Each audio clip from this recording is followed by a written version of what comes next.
Hey you guys, I just wanted to do a video about my Barbie necklace.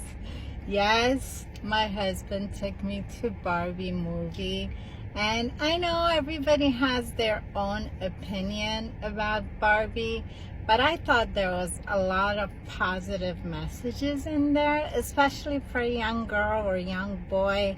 I mean, maybe, back in the days, Barbie was just Barbie. It was supposed to be perfect body, perfect hair. But this movie had messages, As a little girl, you have options to become a lawyer or a doctor or a housewife, whatever, it had so many choices for dolls that you didn't have to live in a Barbie land. So I really liked it. We both actually enjoyed it. It was a cute movie. And so of course he made me a necklace. If you could see, it's super cute. So I just went to the store and I had some people give me different kind of looks, like, what is she wearing?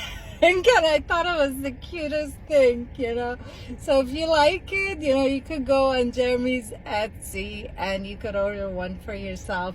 I might wear it as a necklace, and again, I use a lot of my necklaces probably as a Christmas ornament. So, but this is super cute, and I put a little light pink ribbon to put it around my neck. Anyways, I wanted to share.